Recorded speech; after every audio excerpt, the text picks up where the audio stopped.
We have sometimes heard about people who get a hunch. Like somebody says, I must buy this house, I get a hunch that I should buy this house. Or sometimes people say that I always hear something. Somebody tells me that this should not be done.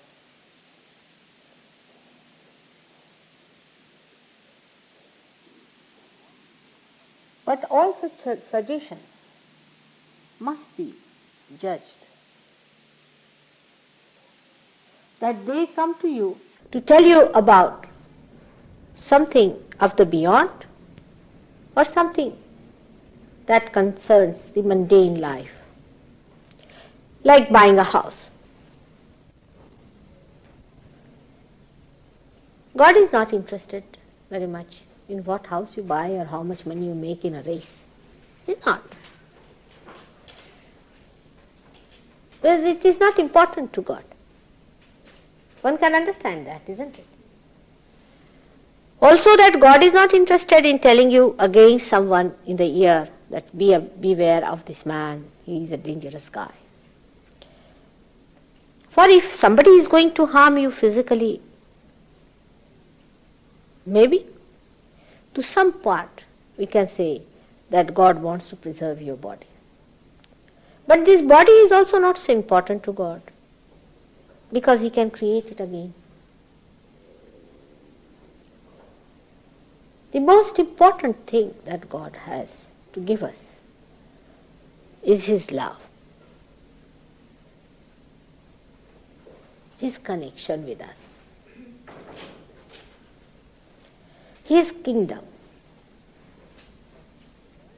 His powers.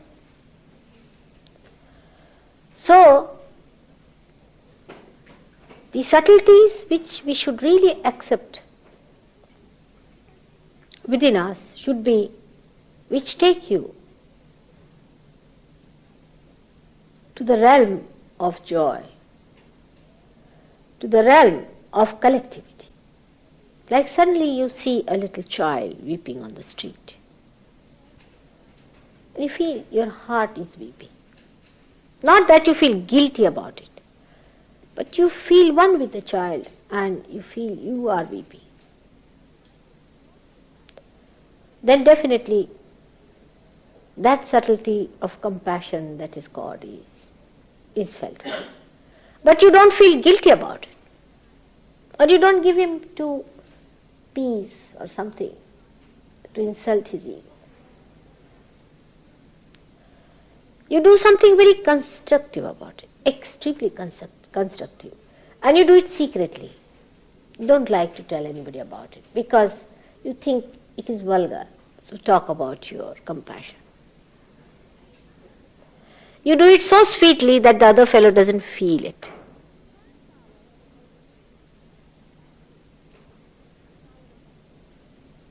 The whole act is such a beautifying thing. You don't announce it in the paper and you don't publish it in Who's Who, or you do not go for a Nobel Prize or something like that. This is all very vulgar for the subtle thing that you worship within yourself. Because that element within you is so much higher than all these gross considerations that you just care for that. That is what God is. That's how God shines within us, even before our realization, before our connection with God. He shines in some people even before they have been realized. You see them. They are quiet people. They are not show-offs. But they are very sincere, extremely kind-hearted. Such people, when they face Sahaja Yoga, immediately they get their vibrations. They are not people who are worried about money or they are worried about the gross things of life.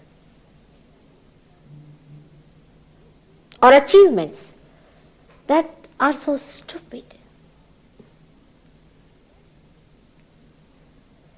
Such people may exist as very ordinary people. They need not be at the helm of affairs. Mostly they are not, because they are not ambitious. They do not want much success in life. They don't see any point in being very successful. They might be something very ordinary. They might be doing something very important also. But in their life, those who come in contact with them, remember that yes, there was a life, or there is a life, definitely, there's a spark.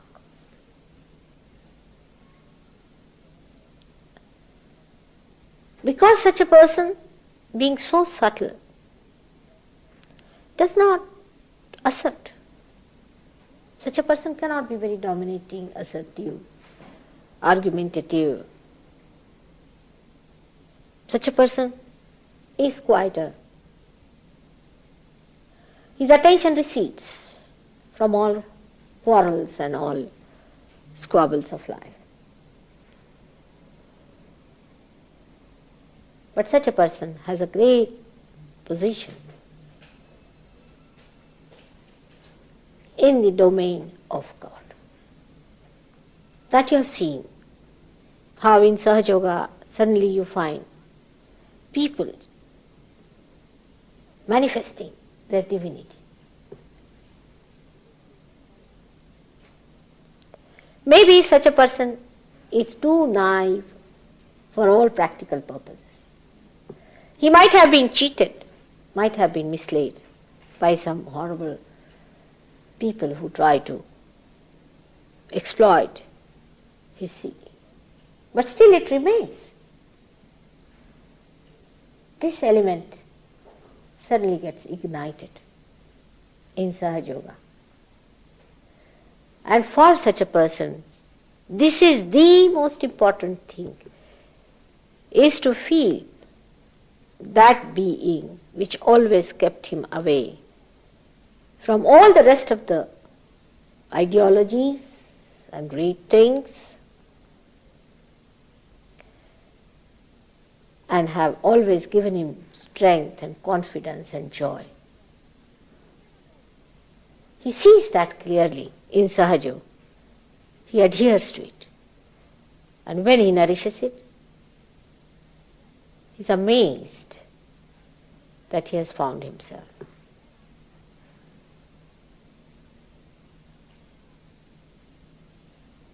Then it becomes his life.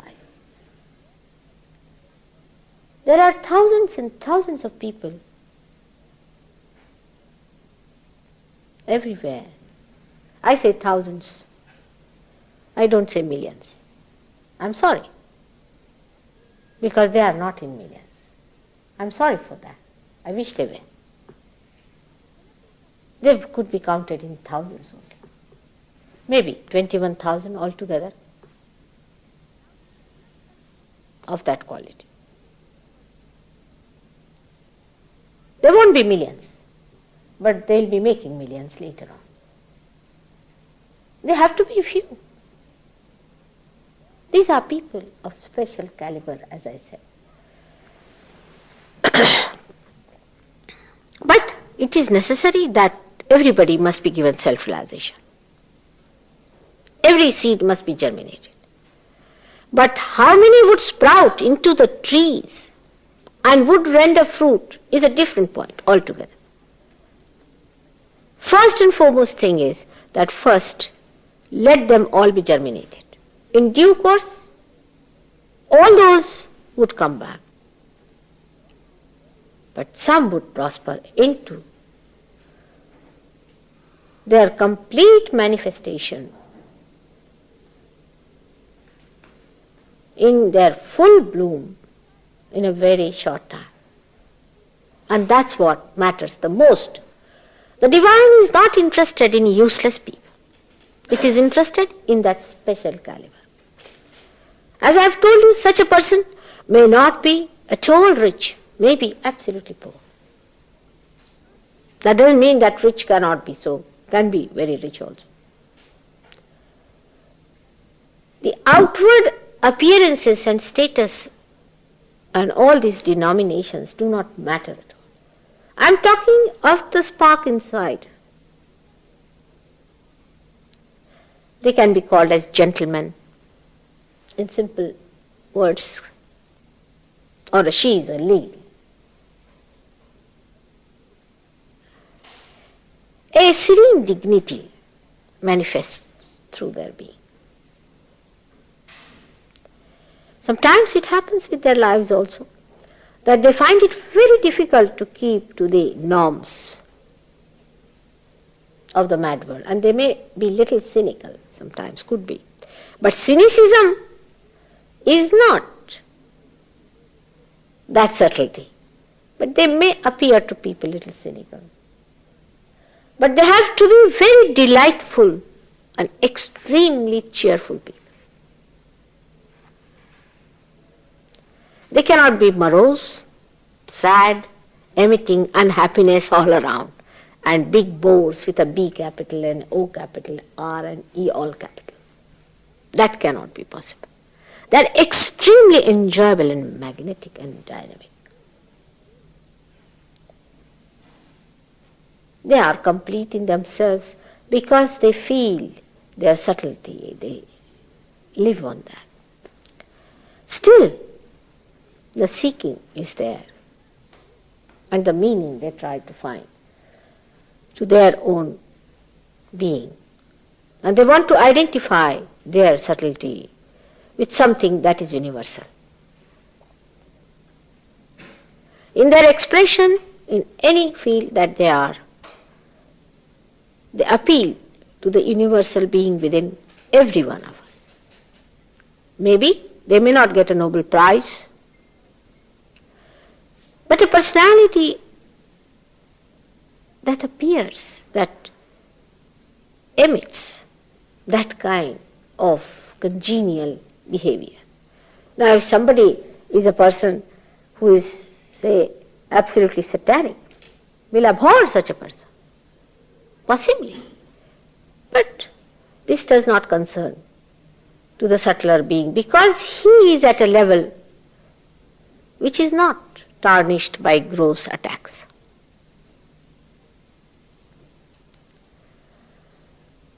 That is what one has to recognize in oneself, and one should feel very proud and fortunate that that exists within us. No more one has to feel lonely, because now we are so many of us of the same creed and the same type. And so many of us who have found out what is the reason, what expresses it, what manifests it within us. What are the deities that govern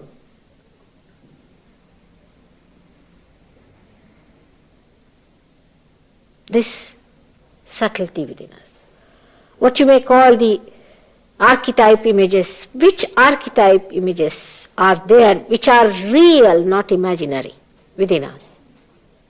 And all these discoveries then make you feel confident of all these vague subtleties you have been enjoying so far. Long time back, I had given a simile like this, that a mother bird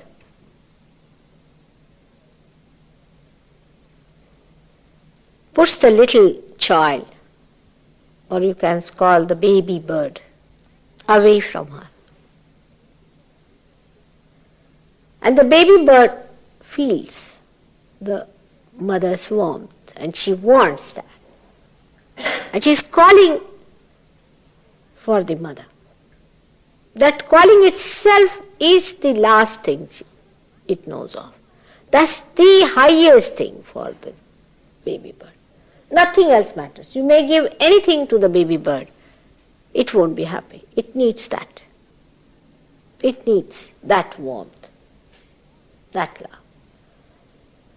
And then it expresses itself by spreading its tiny little wings around and tries to hop and to express it.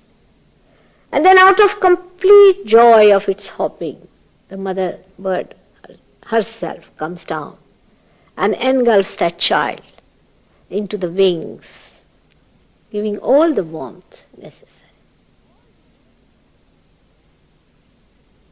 It is that happening within us which takes place when the Kundalini rises. The Kundalini is the part of that warmth within us, of that compassion. It's a part of that beauty, is the part of that desire. Desire, what's the matter? The door is open or not? Come in, come in. They are waiting because they think, what's the matter? No, it's all right. Come in.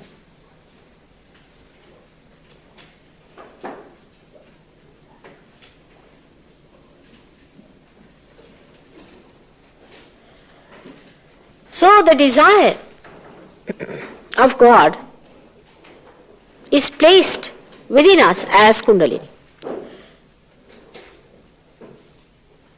And when all the external desires dim out within us, and the real desire to be one with the Almighty remains, the Kundalini can rise spontaneously. That has happened to few people, very few people. You can say like Buddha, Mahavira. These people were human beings and they achieved godliness. Not by forcing yourself to get rid of your desires, but through wisdom understanding that this is stupidity. This is foolishness. Where am I going? Just the wisdom acting. Not a rational understanding, but the being itself rejecting. Such stages are achieved through one's own evolutionary forces. Also, there are so many other happenings, or you can say the other supports, which bring forth this kind of spontaneous rising of the Kundalini. There is somebody who wants to come and see me because he said, Mother, you are an authority on Kundalini. And there are many books written about Kundalini. And I have to write a criticism. That the Kundalini, when she rises, you start jumping. And when she rises, she gives you heat, or you burn off yourself, or you jump through the roof or something like that. All sorts of horrifying things. Nobody wants to listen to anything about Kundalini. If you read those books, you will be really frightened. I think it is absolutely satanic. And he wants to know about the authentic description of Kundalini. And I told him that these books are, all of them should be thrown away into the sea, because they are written by people who have had no experience of Kundalini of any kind. Because they were people who must have been doing some sort of an adventure somewhere, Like some people believe that even finding of God is another job. If you have no job, better find God. At least He might help you to survive. Some people do believe that instead of sitting idle, why not try to find God? Would be a good idea.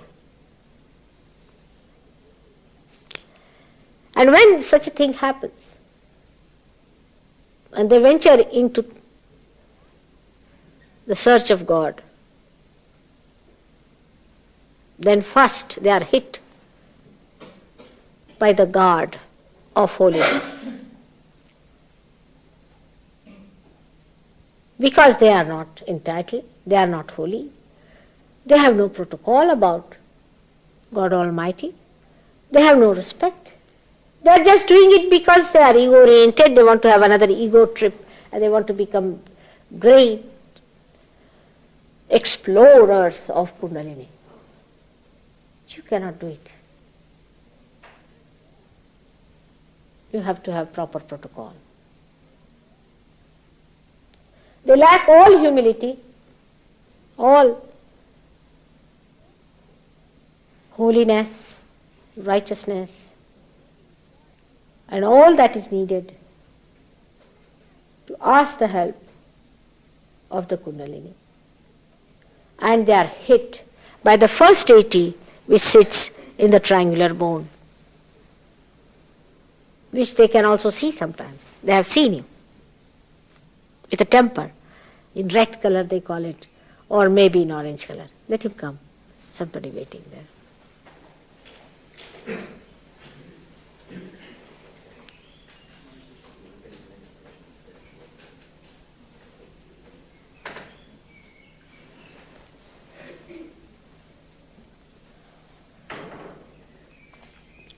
This deity is a very powerful deity, and it is the wisest deity because it is the deity which gives us wisdom. You need not argue with the gentleman. It knows you out and out. It knows every bit of it. If you tell some story, it would say, all right, I have heard all this story before. Now will you please keep to yourself. It understands how genuine you are, how truthful you are.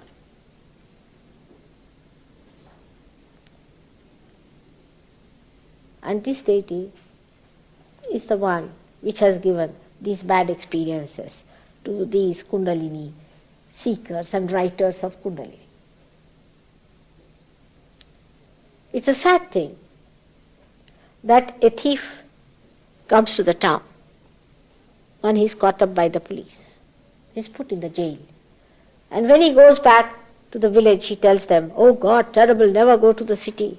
They catch hold of you, put you in the jail, don't give you food to eat, and then you cannot meet anyone for 3 years, and then they send you back. And everybody is frightened of going to the city. It is like that. Or a thief who goes to the bank, from the back door, you see. Or sometimes they dig a tunnel or something like that, you see. Great people in this world, you know. They have time to do all kinds of nonsensical things, to dig a tunnel to get some gold pieces or something, and dig another tunnel to go to the jail directly. So, these stupid people, when they try to do all these gross things,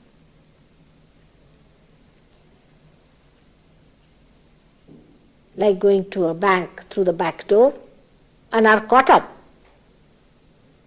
If you go and ask them their experiences, they said, oh, horrible experience, never go near the bank. You don't put your money there. No, not at all. You ask them why, what's the matter? They said, no, they catch hold of you. You know, terrible people in that bank. They could even go further with it to warn you. If they are cunning, they may come by the front door and tell you, Why go and put money in the bank, You give it to me. I can look after it better. It's a better idea. And if you want, I can give you 20% more than the bank does. And if you trust their cunning faces, you just hand over the money and you are lost and the bank is lost to you. And then you may say that, what is this bank? In front of the bank there are people standing like this. What are these religions after all? What are these gurus in the name of God? Standing in front door, try to rob others. What sort of a God is this? So you start blaming the bank for the thieves who have cheated you. You must learn to separate both. This discretion is important even when you try to know about Kundalini.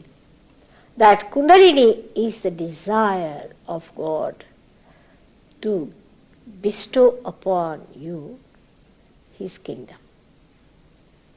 The prince has to become the king. And such a beautiful desire cannot be gross, cannot be ugly, cannot be painful, cannot be troublesome, cannot be hideous and heinous. Once you understand this, then you will respect your Kundalini. She is your mother because she is going to give you your second birth. And she has been with you for ages in so many lives, just waiting for this great time when she is going to give you your realization.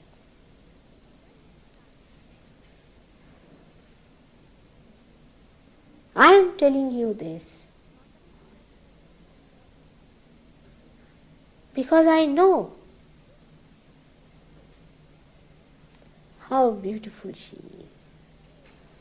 So many have really tortured her, have frozen her, made her into a stone by cursing her.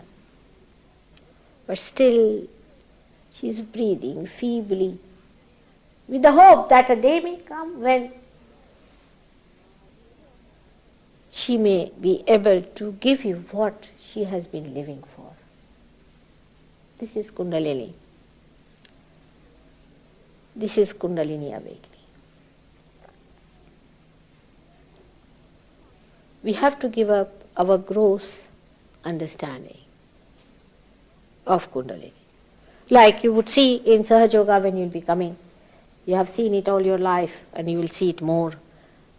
That so many of them just come to me for getting all right in health, only for that. I've got a back pain, I've got a stomach trouble, I've got arthritis, or I've got diabetes. There's nothing that is not there. And I'm sure you'll cure me.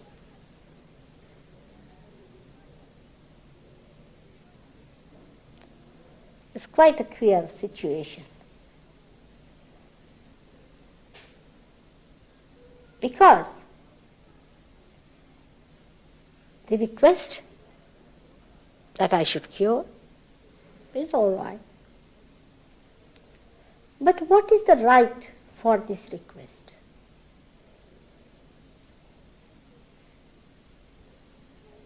Why do you want that divine should cure you? For what? For what purpose?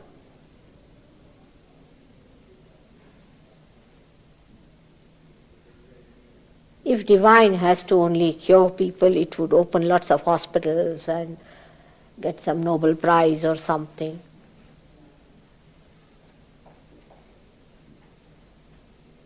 But it is not.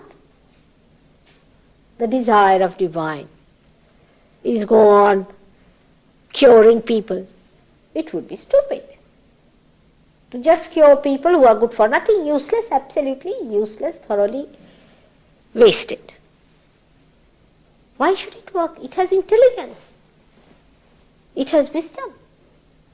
Is it going to waste its energy on curing people who are good for nothing, useless? Are you going to clean this lamp if you cannot put any light in it?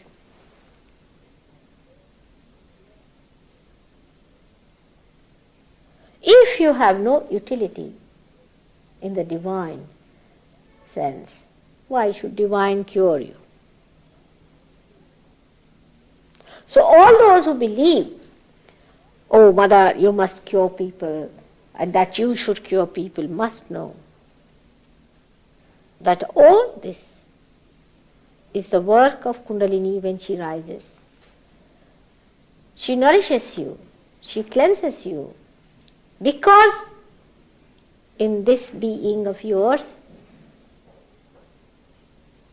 God Himself is going to manifest.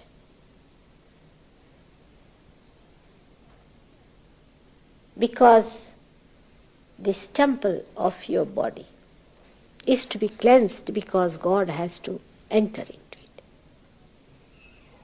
That's why the divine respects you and cleanses you and helps you. Even it may help yours, means say a mother is there and her child is not all right, she is worried. So the divine may cure the child just to give peace to the mother who is going to manifest God's powers. Because God's power is the integrated power of all the powers. You can see here on the left hand side, all the desires are manifested. The power of desire. That means all the desires you have can be fulfilled and blessed by this power. Can you believe it? It has the power to fulfill all your desires. But after realization, not before that. And after realization, your priorities change and your desires become different. Then you do not ask for money or for children or something like that, but you start asking for something of very eternal nature. The priorities change. You start seeing your desire in a different aspect because light has come. For example, in the darkness when you are walking, you find that there's a big black band in front of you, can't walk. So you desire, oh, this band should be removed. But when the light comes in, you find there's no band, nothing. It is all open for you. So your desire is that you should be able to see everything. The whole priority changes. So this left side has the power to fulfill all your desires. And the right side, where you see this yellow line, which looks so slender, has the power to act, to fulfill all your desires and the desires of God. Here I take you a little subtler. What are these acting powers? Tremendous. For example, this side is manifesting all the 5 elements. All the 5 elements await your asking. See this fire? You ask this fire, take away my problem. It takes away. You have seen it. Water element, you go to the sea and just go and stand in the sea. After realization, you find the whole thing is sucked in. The Mother Earth sucks all your problems. It's so fantastic. I was in Kuala Lumpur. You may write to him and find out. He was the speaker of the assembly at his residence, and there were at least 1,000 people. And 60% were sick and 40 were attending to them. I was alone, no Sahajogi, nothing. Luckily, they had a big garden and it was quite a warm day. I said, all right, let's go in the garden. I made them sit in the garden and I asked the Mother Earth, I said, you better now do the job. I'm sitting down. And everybody started feeling better. One thing I had never before seen being cured was what you call this, what do you call it in English language? Polio. And a little boy, about 8 years of age, was sitting on the ground. His parents had brought him on the back and put them down. He just got up and started walking. And the parents suddenly realized he's missing. Where is he gone? And he was running in the garden. It's a fact. Some blind started seeing things. It's most remarkable. You may write to him. I'll give you his address. It's a fact. It happened. And for everyone, the whole miracle was so simple that they took it for granted. They didn't find that there was anything so fantastic. You see, after all, Mother is here, so it has to work out. They did not rationalize it or anything, took it for granted. And even today, if I go there, this may happen.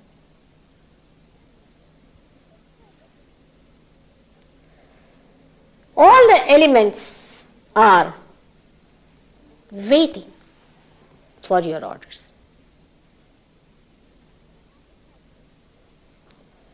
So the great angels on the left-hand side communicate to the right-hand side angels.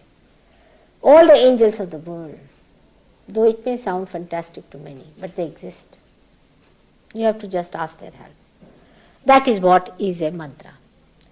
Is the awakened calling, or you can say calling which has meaning. For example, a policeman blows his whistle, it has a meaning. But anybody else starts whistling, people will put him in the jail. In the same way, the mantra is the authority which is applied with the word. And with this you can awaken all these forces within you. They are so tremendous that I'll take at least 7 lectures to describe, which I'll describe sometime, of which you are aware already, most of you, how they work and how they help you. Even we take it for them for granted, Sahajogis. Because if you notice, in life has one great mystery. I don't know if you are aware of that mystery. That whatever fantastic we get, somehow or other we get it in such a way that we take it for granted. It's very sweet, isn't it? Supposing every time we get a shock, or we get frightened, or we say, oh God, we would become neurotic, or funny people. But the way it settles down within us like a leaf falling from the tree, drying out, and just touches the ground softly. And the ground also takes it for granted. In the same way, all this we take for granted. For example, our eyes, our nose, our forehead, everything we take for granted, our human bearing, everything we take it for granted. In the same way we take even Sahajog for granted. And that's the best way. But do we take it for granted? The way we take our being for granted is the question. For example, we take it for granted with our hand. All right? So if I have to lift my purse, I'll use my hand like this. When we take Sahaja Yoga for granted, do we use our vibrations for everything? Because now in our vibratory awareness, if we have taken it for granted, we should completely stand in it and work it out. I mean, I do it that way. To me, everything is nothing but vibrations. Everything I do is nothing but vibrations. All my movements and everything is nothing but vibrations. I take for granted myself very well. I wish you could take for granted all that is within you. The way we take for granted, say I give you a television and you just take it and you put it to the mains and you see the thing. You do not jump saying, oh God, look at the miracle. Imagine. Nothing, you just take it for granted. Anything, computer or any marvelous thing that you see, you take it for granted. In the same way, maybe in the beginning one feels, how is it possible? One may start thinking like that. For a while, too much thinking is also not good, because then you are not taking it for granted. But afterwards, you must use it left and right. Just try. You are empowered. Now your television is open. It has started working. You are a great instrument and created thousands of years with such care. You do not know what forces have been used, how delicately and how dynamically. You have no idea as to how all the stars and all the heavens are moved up and down to create this beautiful being that is the human personality. You have no idea of that. And now when Sahaja Yoga takes place also, you must know that Sahaja Yoga's working has been worked out in a very dynamic manner. There are tremendous subtle forces which are working it out. You cannot make your Kundalini pulsate without something special happening there. Just think of a remote control that works out your Kundalini. Just think of it. There must be a tremendous mechanism.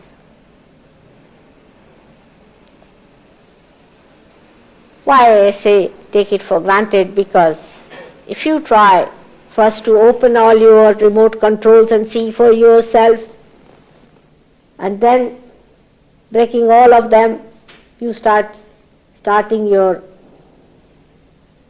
television, you will find the whole thing is finished. You have a headache. Don't want to see anything. That's what happens to Sahaja Yogis, especially in the West. Because as soon as they get the realization, they go home and make a nice dissection by thinking about it. They didn't get realization by thinking is a simple thing. And then they go back. And then after 7 months they come back. Say, Mother, I have been to you 7 months back. Now I think I was wrong. So I say, why lose those 7 months?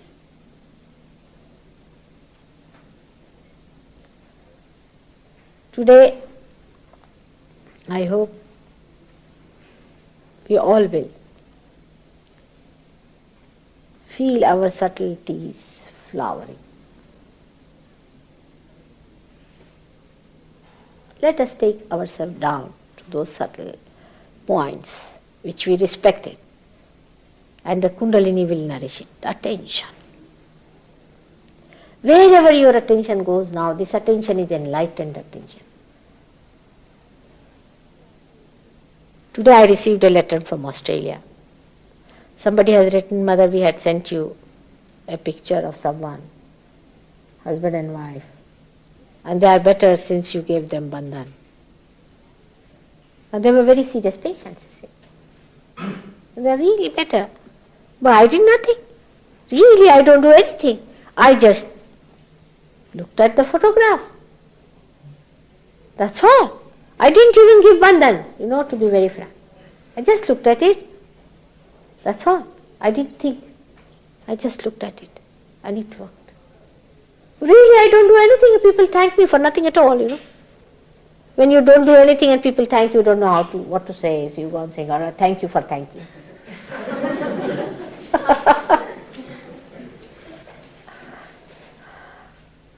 So again, thank you for being here, and we'll have some meditation today. I hope we'll touch some deeper stratas within yourself. May God bless you. You have come for the first time, both of you? You? You've been once before. What about you? First time? Good. Are you feeling the cool breeze? All right. So you haven't lost it. What about you? Are you feeling the cool breeze in the hand? Not yet? All right. It will work out. It will work out. What about you?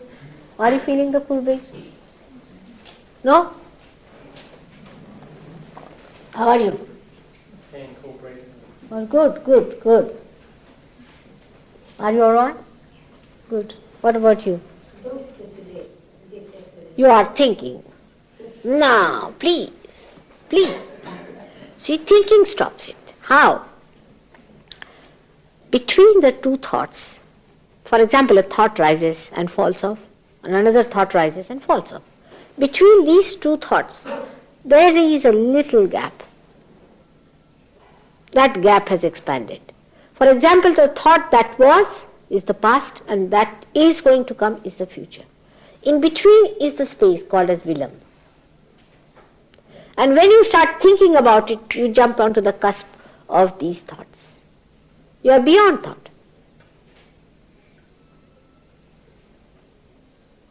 An Indian will understand it faster because it's called as Nirvichar Samadhi. It's the state where you become thoughtlessly aware. They know that that's what it is. You cannot think about it.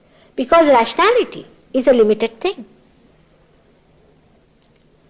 So you have to jump into the space. When you are in the space, then you are not in the capsule. But if you are in the capsule, you are not in the space.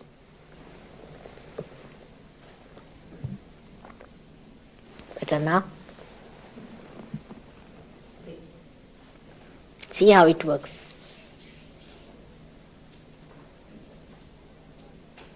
Even your problems, I have given big lectures on this, how to solve your problems in your thoughtless awareness. That's the mouth. That's the mouth where you have to put the problem in, and it works, in your thoughtless awareness.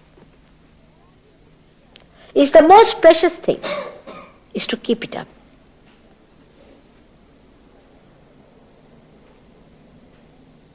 Are you getting now cool breeze?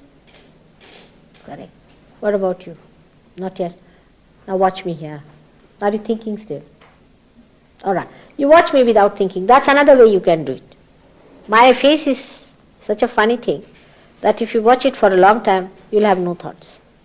Just, it is something very funny, Today it happened, I went to the tailor and he just looked at me and he didn't know what he was doing. My husband said, is he stunned or what happened? Perhaps. Then he... Now watch me without thinking.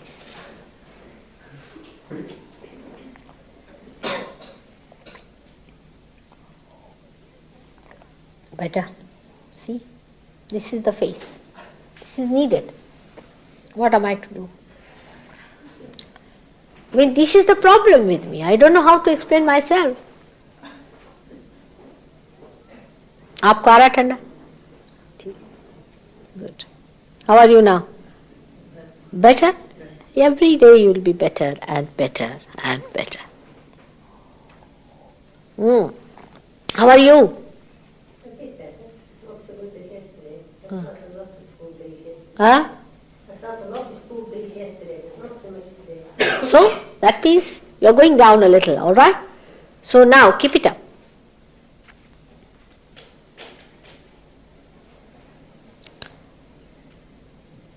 See, it is like a washing machine, I can say. It goes round and round a little bit for cleansing. All right? They call it Mahamaya. They call it the great illusion. Mother is a great illusion because she puts us into illusion. I do not. We tell God, lead us not into temptation. Now why will He take you to temptation?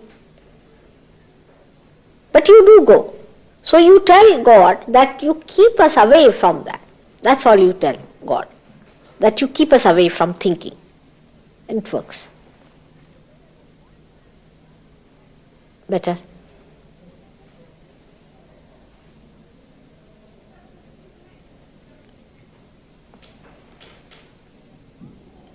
Oh. Your face looks different immediately. Keep it up. No, all right. Good. Once it clicks. But you must come every Monday. See how people have gone up. How many people they are giving realization. All right? You must come. This is the most pleasurable thing. You don't know.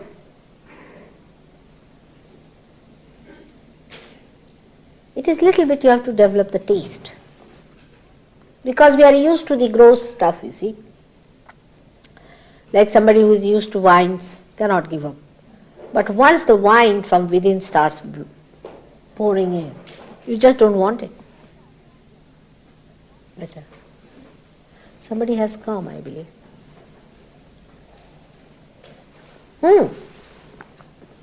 It's better now. All right?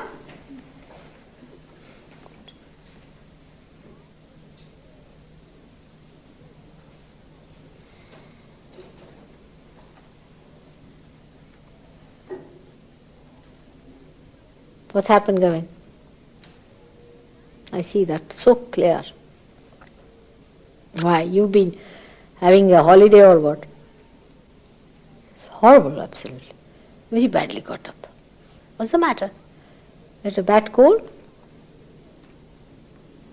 Come here. I've never seen you that, being caught that much. You had exposed yourself, I think, the sunning or something, or what happened? Terrible.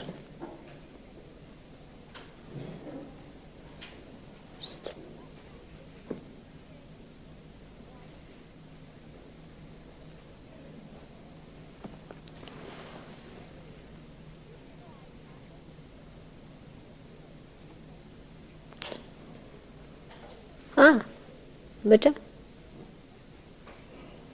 Be careful. You see, these days it's very sunny, looks sunny, but maybe look after you. This country is full of this problem.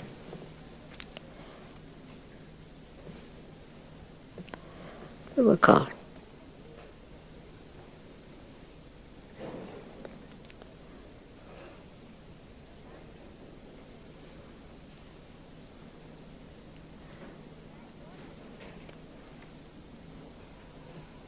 No, better.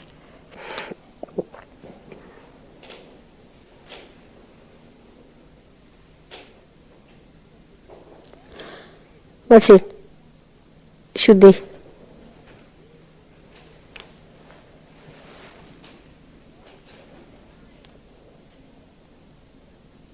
Rises from Vishuddhi to this. Better now. You sit for a while and it will work out in there.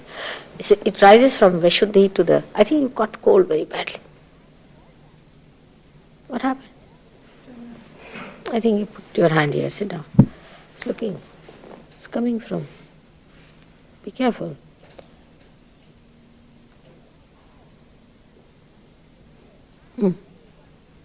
Better.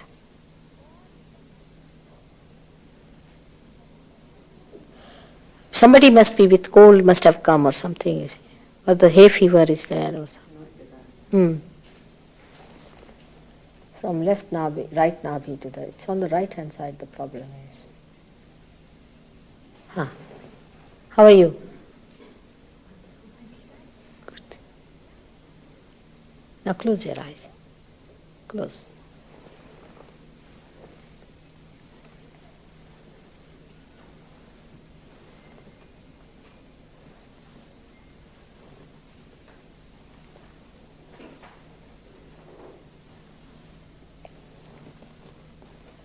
I think you put your hand here. The right and the left there. Work out the Vishuddhi, first of all. Right Nabhi also. Your liver coming up or what? I think so. Hmm?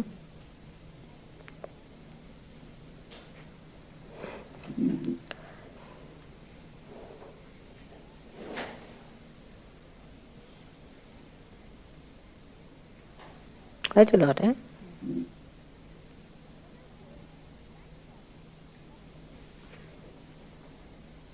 Right moves on the left, more on the left. Keep your eyes shut and enjoy yourself. Enjoy yourself. Just don't think. Just don't think. Just enjoy yourself. Don't think. Don't think.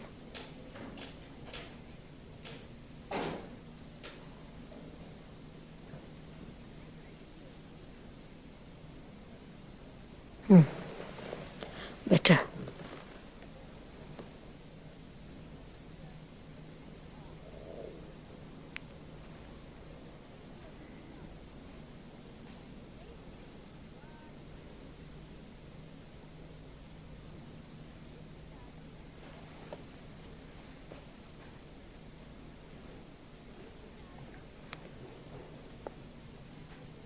Where is it, Mark?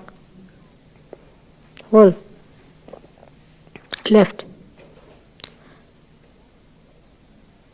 Better now. Improving. Heart. See.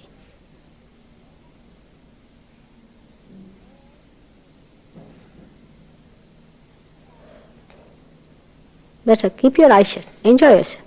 You're all going down into yourself. Just allow. Relax. Relax. Just relax. Don't think about anything. Just relax.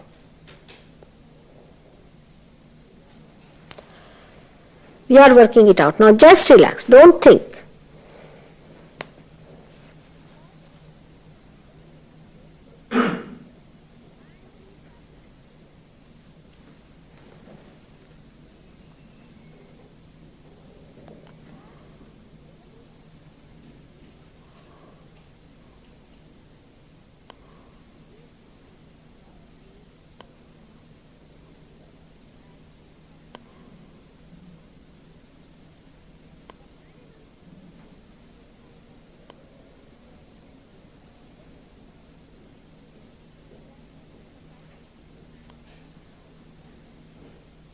Huh? Better now. Tremendous. Huh?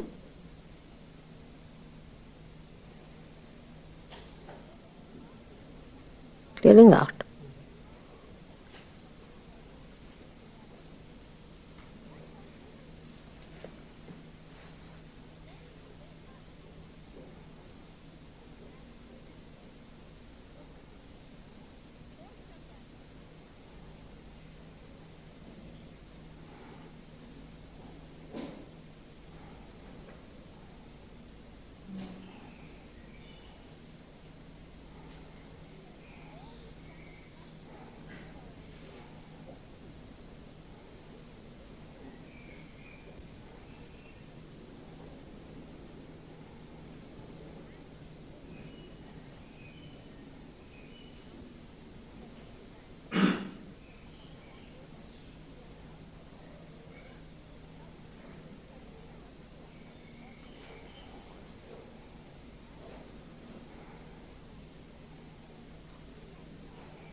Better.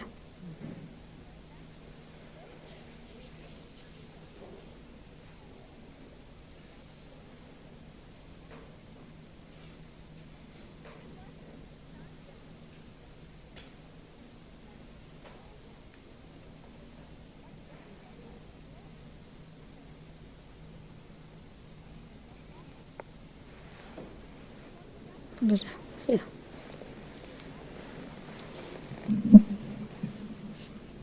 Now, better, Mark?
No, are you feeling better? Losing again. You are losing again.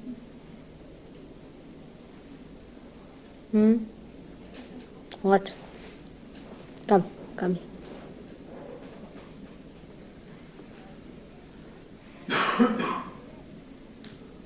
Sit down.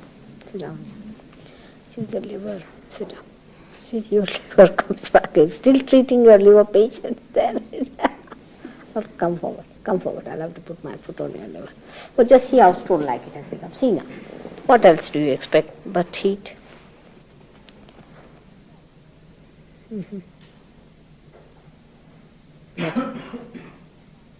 See? That's what it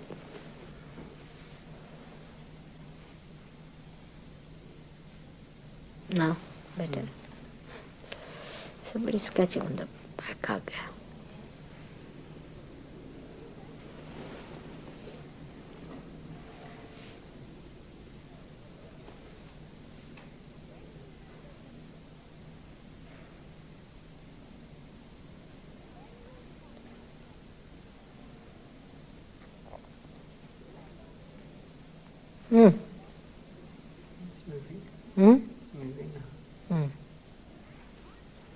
Better? Much better now. Huh? Sorry I have to use my feet, but they're very powerful, you know. For physical problem, they are better than my hands are. Poor thing, they've gone working morning till evening.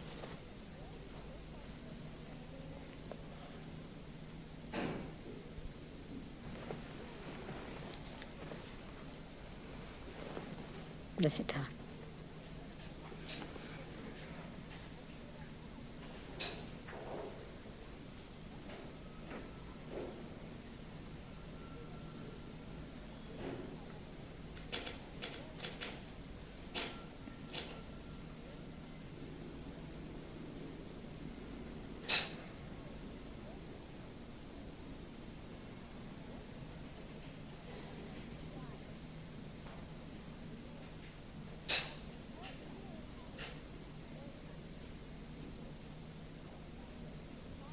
Better. Still you are working with the liver patients, are they? What do you do about them?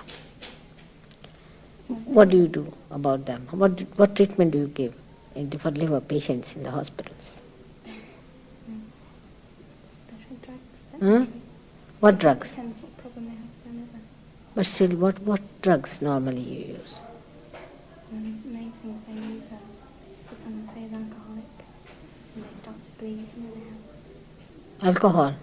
They have alcoholic cirrhosis and they bleed. They vomit blood, Really? Comes blood out, because the veins here get engorged and burst.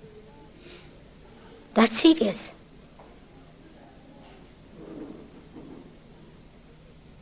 So we have special drugs to help stop that. Just look at this.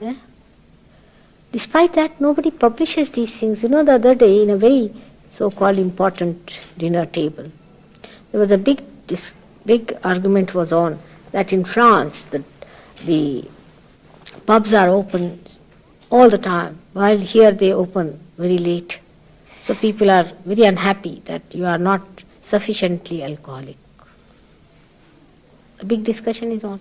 Let them see these photographs. Why not show them how people vomit blood and how they do these things? It would be a good idea.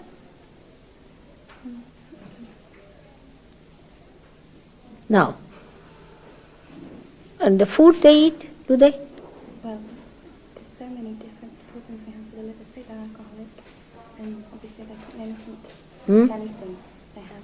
What? They have intravenous therapy. They cannot eat them, food. No, we have Vomit. special